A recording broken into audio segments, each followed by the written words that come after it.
పాడేరు డిపోను మోడల్ డిపోగా తీర్చిదిద్దుతామని Vizianagaram RTC zonal chairman C R Donnudora అన్నారు. పాడేరు డిపోలో నూతన సర్వీసులను ఆయన ప్రారంభించారు.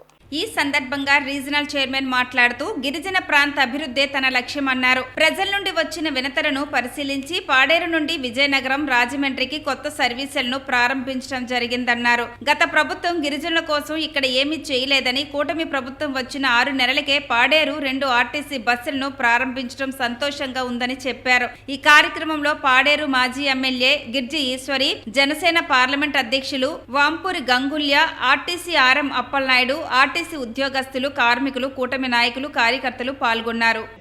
ఇప్పటి వరకు ఎప్పుడు పాడేరు రాలేదు. ఇది నా మొట్టమొదటి కార్యక్రమం. నేను పాడేరులో ఏదో అడుగు పెట్టాలి అంటే ముందు బస్సు ప్రారంభోత్సవం చేయాలి. బస్సు మంజూరు అయిన తర్వాతనే నేను పాడేరులో అడుగు పెడతానని నేను అనుకుని ఇప్పటి వరకు పాడేరు రాలేదు. అందుకే బస్సులు 2 ఎక్స్ప్రెస్ బస్సులు మంజూరు అయిన తర్వాతనే పాడేరులో నేను అడుగు పెట్టడం జరిగింది. ఎందుకంటే నాకు కూడా ప్రెస్టేజ్ ఉంటుంది. నేను ఈ ప్రాంతం వాడిని, ఈ డిపో నా డిపో, నాకు ప్రెస్టేజ్ ఉంటుంది. నా డిపోలో ఏదో ఒకటి చేయాలి, నా ప్రాంతానికి ఏదో ఒకటి చేయాలి అనేది నాకున్నటువంటి ప్రెస్టేజ్ నాకు ఉంటుంది. కాబట్టి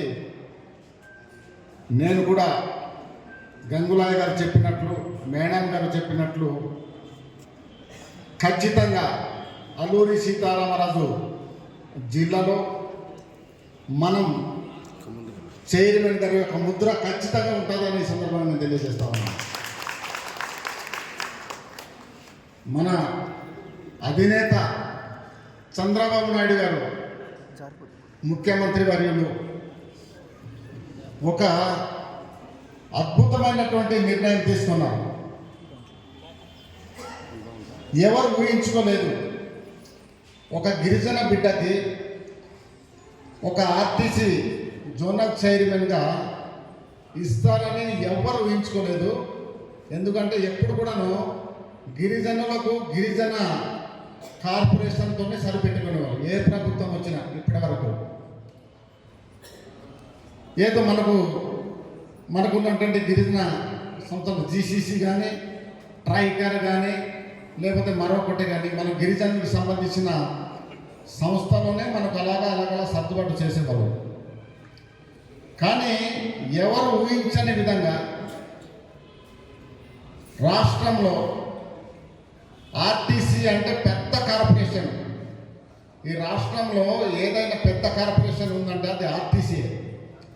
అంత ఆర్టీసీలో అంత పెద్ద కార్పొరేషన్లో ఒక గిరిజన బిడ్డకి ఆ అవకాశం కల్పించారంటే మన ముఖ్యమంత్రి గారు నిజంగా మనం చాలా ముఖ్యమంత్రి గారికి ధన్యవాదాలు తెలియజేయాలి.